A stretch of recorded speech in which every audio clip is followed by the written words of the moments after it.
Everyone, our school is organizing online classes and I will be taking classes for English subject, and today I will teach you tense and its type, and today we will read about future tense. So let's start. Future tense में अपन पढ़ेंगे future indefinite, continuous, perfect और perfect continuous. अब जो future perfect continuous है उसका use बहुत rarely होता है कि कहीं पर भी यूज़ हो, तो उसको अपन अभी छोड़ देते हैं। अपन पढ़ते हैं फ्यूचर इंडेफिनिट, कंटिन्यूस और फ्यूचर परफेक्ट। सो सबसे पहले अपन देखेंगे कि हमारा जो फ्यूचर इंडेफिनिट टेंस क्या होता है। तो सबसे पहले फ्यूचर की बात करें तो फ्यूचर का मतलब होता है ऐसी कोई भी चीज़ जो अभी हुई नहीं है, मतलब ना हो रही है ना हुई है पास्ट में, अब आगे आने वाले टाइम में होगी। जैसे कि आप कल कहीं घूमने जाओगे, कल आप पढ़ोगे, लिखोगे, खेलोगे, कूदोगे, यानी कोई भी चीज़ जो रिसेंटली आप फ्यूचर में करोगे अभी, उस चीज़ को अपन कहते हैं कि वो क्या है, हमारा फ्यूचर टेंस है। यहाँ पर बात करते हैं अपन सबसे पहले अपने सिंपल फ्यूचर यानी कि फ्यूचर इंडेफिनिट टेंस की। सो उसका स्ट्रक्चर होता है, सबसे पहले आता है हमारा सब्जेक्ट, उसके बाद आती है हमारी हेल्पिंग वर्ब जो कि होती है विल और शैल, उसके बाद होती है वर्ब की फर्स्ट फॉर्म और उसके बाद होती है ऑब्जेक्ट। अब इसका नेगेटिव फॉर्म देखें तो जैसा अपन ने प्रेजेंट और पास्ट में देख चुके हैं वैसे ही इसका नेगेटिव फॉर्म होता है। सब्जेक्ट प्लस हेल्पिंग वर्ब, जैसे हमारी विल और शैल है तो नेगेटिव बनाने के लिए अपन को क्या करना है, केवल नॉट पुटअप करना है, तो विल नॉट और शैल नॉट, उसके बाद में वर्ब की फर्स्ट फॉर्म और उसके बाद में हमारा ऑब्जेक्ट। ऐसे ही आता है हमारा इंटरोगेटिव सेंटेंस में, जो हमारी हेल्पिंग वर्ब होती है विल और शैल, उसको कुछ भी नहीं करना है, सब्जेक्ट के पहले अपन को पुटअप करना है, तो विल शैल सब्जेक्ट वर्ब की फर्स्ट फॉर्म प्लस ऑब्जेक्ट। यानी कि अपन ने पहले ही पढ़ा था कि फ्यूचर इंडेफिनिट जो होता है उसमें वर्ब की फर्स्ट फॉर्म लगती है, पास्ट इंडेफिनिट में वर्ब की सेकंड फॉर्म और प्रेजेंट इंडेफिनिट में भी वर्ब की फर्स्ट फॉर्म लगती है। अब सवाल आता है कि विल और शैल कहाँ पर यूज करेंगे, तो आई और बी के साथ जो यूज होता है वो हमारा शैल यूज होता है, बाकी का जो बचा रहता है ही, सी, इट, नेम और यू, बी, दे, उसके साथ में अपन को विल यूज करना है। सो आई और बी के साथ शैल, वैसे तो अपन आई के साथ विल भी यूज कर सकते हैं, शैल भी यूज कर सकते हैं, ये आप पर डिपेंड करता है क्योंकि आई पर्सन के साथ दोनों यूज हो सकते हैं। अगर आपको याद रखने के पर्पज से करना है तो आई और बी के साथ शैल यूज करिए, बाकी के जितने भी पर्सन बचते हैं उसके साथ आप विल यूज करिए। अब अपन देखते हैं इसका एग्जाम्पल। जैसे कि मैं कल आगरा जाऊंगा। सो यहाँ पर सबसे पहले अपन को देखना है कि अपना सब्जेक्ट क्या है, तो यानी कि सब्जेक्ट का मतलब कि कौन से आता है, हमारा सब्जेक्ट पता लगता है हमें, तो यानी कि आई, कौन जाएगा, आई। अब यहाँ पर अपन को देखना है कि हेल्पिंग वर्ब क्या यूज होगी, तो विल और शैल थी हमारी। अब अपन ने देखा था आई के साथ आप विल भी पुटअप कर सकते हैं और शैल भी लगा सकते हैं, बट आई के साथ अपन यहाँ पर लगाते हैं शैल, क्योंकि आई और बी के साथ वैसे अगर अपन फॉर्मूले के हिसाब से देखें तो शैल यूज होगा, तो आई शैल। अब अपन को लगाना है वर्ब की फर्स्ट फॉर्म, तो यहाँ पर वर्ब क्या हो रही है, जाना, तो I will go to Agra.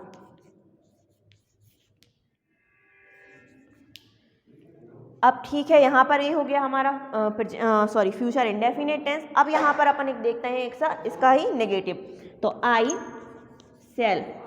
अभी अपन ने देखा था कि शैल के बाद डायरेक्ट अपन को नॉट ही लगाना है, तो I shall not go to Agra. ऐसे ही इसका बनेगा इंटेरोगेटिव, इसमें जो हमारी हेल्पिंग वर्ब है उसको हमें सब्जेक्ट के पहले लाना है, तो shall I go to Agra. ऐसे ही आप कोई भी सेंटेंस बनाएंगे, अगर किसी भी सेंटेंस का एंड हो रहा है गागी गे से, यानी कि फ्यूचर में वो चीज़ अभी होने वाली है, तो उसको हम कहते हैं कि वो क्या है, हमारा फ्यूचर इंडेफिनिट टेंस है। तो जैसे कि मैं कल आगरा जाऊंगा, ऐसे ही आप कोई भी सेंटेंस हो आप उसको इसी फॉर्म में जमा कर आप अपना सेंटेंस में कर सकते हैं। अब अपन पढ़ते हैं अपना फ्यूचर कंटिन्यूअस टेंस। सो अब अपन पढ़ते हैं अपना फ्यूचर कंटिन्यूअस टेंस। अब फ्यूचर कंटिन्यूअस टेंस की पहचान होती है, कोई भी सेंटेंस है उसके एंड में सबसे पहले क्या होगा, हमारा रहा होगा, रही होगी, रहे होंगे। जैसे अपन पढ़ रहे थे अपना प्रेजेंट कंटिन्यूअस टेंस की रहा है, रही है, रहे हैं, पास्ट कंटिन्यूअस टेंस में अपन ने पढ़ा था रहा था, रही थी, रहे थे, वैसे ही हमारा फ्यूचर कंटिन्यूअस टेंस होता है। इसकी पहचान होती है कि कोई भी सेंटेंस है उसका एंड हो रहा है, रहा होगा, रही होगी, रहे होंगे, यानी कि फ्यूचर में कोई भी काम है जो अभी वर्क इन प्रोग्रेस में चल रहा है, यानी कि कंप्लीट नहीं है, चल रहा होगा, तो वहाँ पर अपना आ जाता है हमारा फ्यूचर कंटिन्यूअस टेंस।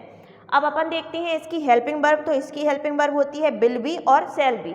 अब विल बी और शैल बी कहाँ लगाना है वो तो अपन को पता ही है कि आई और बी के साथ आप शैल बी पुटअप कर सकते हैं और ही सी इट नेम और यू बी दे जो हमारा बचता है उसके साथ अपन विल बी यूज कर सकते हैं। अब यहाँ पर अपना स्ट्रक्चर देखते हैं तो सबसे पहले सिंपल देखेंगे, सब्जेक्ट प्लस हेल्पिंग वर्ब में will be shall be, verb की first form ING plus object. So कल ही आपको बताया था जो आपकी लास्ट वीडियो थी कि कोई भी कंटिन्यूअस टेंस होगा वो चाहे फ्यूचर कंटिन्यूअस हो, पास्ट कंटिन्यूअस हो या प्रेजेंट कंटिन्यूअस हो, या फिर future perfect continuous, past perfect continuous या प्रेजेंट परफेक्ट कंटिन्यूअस हो, सब में अपन को क्या लगाना है, वर्ब की फर्स्ट फॉर्म के साथ आईएनजी पुटअप करनी है। अब इसका नेगेटिव फॉर्मूला देखते हैं तो सब्जेक्ट प्लस हेल्पिंग वर्ब में विल नॉट बी और शैल नॉट बी, यानी कि ऐसे भी याद कर सकते हैं कि जो नॉट लगता है वो हमेशा थर्ड प्लेस पर ही लगता है। तो will not B, shall not be, verb की फर्स्ट फॉर्म में आईएनजी और प्लस ऑब्जेक्ट। इंटेरोगेटिव देखें तो विल और शैल आगे आ जाएगा, फिर सब्जेक्ट, फिर उसका बी फॉर्म आएगा, फिर वर्ब की फर्स्ट फॉर्म में आईएनजी और उसके बाद में ऑब्जेक्ट। अब अपन देखते हैं इसका एग्जाम्पल, जैसे कि वह खाना खा रहा होगा, यानी कि यहाँ पर हो गया रहा होगा, रही होगी, रहे होंगे, तो ये हमारा हो गया हमारा फ्यूचर कंटिन्यूअस टेंस। अब यहाँ पर अपन देखते हैं कि कौन खाना खा रहा है, तो वह, तो यानी कि आ गया ही। अब ही के साथ में क्या होता है हमारा यूज विल बी, तो उसकी हेल्पिंग वर्ब आ गई विल बी, यानी कि आई विल बी, वर्ब की फर्स्ट फॉर्म, यानी कि वर्ब क्या हो रही है इसमें, खाना, तो ईटिंग, ईट था उसमें आईएनजी फॉर्म लगानी है तो ईटिंग, और क्या खा रहे हैं तो फूड, तो he will be eating food, यानी कि हमारा हो गया सेंटेंस कंप्लीट। अब यहाँ पर अपन इसका नेगेटिव देखते हैं तो ही विल नॉट बी, ध्यान रखना आप विल बी के बाद नॉट यूज नहीं होगा, हमेशा विल के बाद ही नॉट यूज होगा, तो will not be eating food, as it is रहेगा। अपन इसका इंटेरोगेटिव बनाएंगे तो विल भी पूरा आगे नहीं आती है हेल्पिंग वर्ब, हमेशा आएगा will he B eating food और उसके बाद में हमारा क्वेश्चन मार्क। तो इस तरीके से वो हमारा फ्यूचर कंटिन्यूअस टेंस। ऐसे ही आप बहुत से क्वेश्चन फ्रेम कर सकते हैं कि मैं मंदिर जा रहा होऊंगा तो I shall be going to temple, यानी कि हमेशा याद रखना कि कोई सा भी कंटिन्यूअस टेंस है उसमें आपको आईएनजी फॉर्म पुटअप करनी ही है। जैसे कि I will be teaching you, मैं आपको पढ़ा रही हूँ, and you will be reading, आप पढ़ रहे हैं। तो इस तरीके से होता है हमारा ये फ्यूचर कंटिन्यूअस टेंस कंप्लीट। अब अपन देखते हैं यहाँ पर आगे अपना फ्यूचर परफेक्ट टेंस। अब अपन देखते हैं अपना फ्यूचर परफेक्ट टेंस, यानी कि फ्यूचर परफेक्ट टेंस की पहचान क्या होती है, चुका होगा, चुकी होगी, चुके होंगे, यानी कि फ्यूचर में कोई काम, अब वैसे तो पॉसिबिलिटी ऐसी नहीं होती है, लेकिन कोई काम हो चुका होगा, हो चुकी होगी, हो चुके होंगे, तो वो सारी चीज़ें हमारी आती हैं फ्यूचर परफेक्ट टेंस के अंदर। अब अपन देखते हैं इसका फॉर्मूला, तो फॉर्मूला होता है सब्जेक्ट, उसकी हेल्पिंग वर्ब होती है will have, shall have, plus verb की थर्ड फॉर्म और ऑब्जेक्ट। जितने भी हमारे परफेक्ट टेंस होंगे सबकी ही जो वर्ब में आती है उसमें वर्ब की थर्ड फॉर्म यूज होती है, ऐसा पहले भी आपको बता चुके हैं। उसके बाद हमारा आता है फ्यूचर, इसका ही नेगेटिव, तो नेगेटिव विल हैव के बाद में नॉट नहीं लगेगा, इसमें लगेगा विल नॉट हैव और शैल नॉट हैव। वैसे ही अपना इंटेरोगेटिव सेंटेंस होगा, विल और शैल आगे आएगा, उसके बाद हमारा सब्जेक्ट, उसके बाद हैव, उसके बाद वर्ब थर्ड और उसके बाद हमारा ऑब्जेक्ट। तो इस तरीके से होता है हमारा स्ट्रक्चर। अब आई और बी के साथ अपन को शैल हैव यूज करना है और यू बी दे और जितना भी ही सीट नेम बचा है उसके साथ में हम उनको विल हैव यूज करना है। सो अब अपन देखते हैं इसका एग्जाम्पल। अब अपन देखते हैं इसका एग्जाम्पल जो कि है मैं तुम्हें खाना खाने के लिए बुला चुका होऊंगा, यानी कि चुका होगा, चुकी होगी, चुके हो गए, जहाँ पर आ गया वहाँ आ गया हमारा फ्यूचर परफेक्ट टेंस। सो अब अपन को इसको फॉर्मूले में पुटअप करना है, तो कौन खाना खा चुका, इनवाइट कर चुका होगा, तो मैं, तो आई के साथ लगाना है अपन को शैल हैव, तो शैल हैव। हमेशा कोई भी सेंटेंस हो परफेक्ट का हमेशा वर्ब की थर्ड फॉर्म यूज होती है, तो बुलाने के लिए आप कॉल्ड भी लिख सकते हैं, यहाँ पर मैंने इनवाइट यूज किया है क्योंकि आमंत्रण देना है, निमंत्रण देना। तो I shall have invited you for eating food, यानी कि खाना खाने के लिए बुला चुका होऊंगा। अब यहाँ पर आती है बात नेगेटिव की, तो नेगेटिव सेंटेंस को भी अपन को फ्रेम में पुटअप करना है, तो I shall not have invited you for eating food, यानी कि मैं तुम्हें खाना खाने के लिए इनवाइट नहीं कर चुका होऊंगा। थर्ड चीज़ आती है हमारा इसका इंटेरोगेटिव सेंटेंस देखें तो shall I have invited you for eating food और हमारा आ जाता है क्वेश्चन मार्क। तो इस तरीके से वो हमारा फ्यूचर परफेक्ट टेंस। आप जितने भी टेंस अपन ने अभी पढ़े हैं, प्रेजेंट, पास्ट, और हमारा फ्यूचर टेंस। अगर आप इनके एक बार फॉर्मूले याद कर लेते हैं, उनकी हेल्पिंग वर्ब याद कर लेते हैं, तो कोई सा भी सेंटेंस आ जाए आप उसको उसके फॉर्मूले में फ्रेम करके आप सेंटेंस को बना सकते हैं।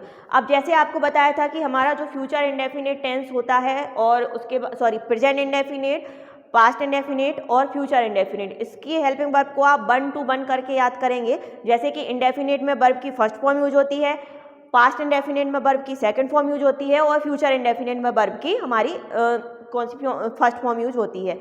वैसे ही अपन देखें कि जितने भी कंटिन्यूस टेंस होंगे, प्रेजेंट, पास्ट, फ्यूचर, और present perfect continuous, past perfect continuous, future perfect continuous, इस तरीके से हमारे जितने भी 6 कंटिन्यूस टेंस होंगे उनमें हमेशा वर्ब की फर्स्ट फॉर्म के साथ आईएनजी फॉर्म यूज होगी। और जितने भी परफेक्ट टेंस होंगे यानी कि प्रेजेंट परफेक्ट, पास्ट परफेक्ट और फ्यूचर परफेक्ट, सब में ही वर्ब की थर्ड फॉर्म यूज होंगी। तो ये होता है हमारा सिंपल सा फॉर्मूला, एक शॉर्टकट होती है इनको याद करने की। अब हमारा टेंस कंप्लीट हो चुके हैं, आप इनके फॉर्मूले याद करिए और उसके बाद आप घर पर प्रैक्टिस करिए सेंटेंस को मेक करने की। नेक्स्ट वीडियो में मिलते हैं अपन अपने नेक्स्ट टॉपिक के साथ। Thank you.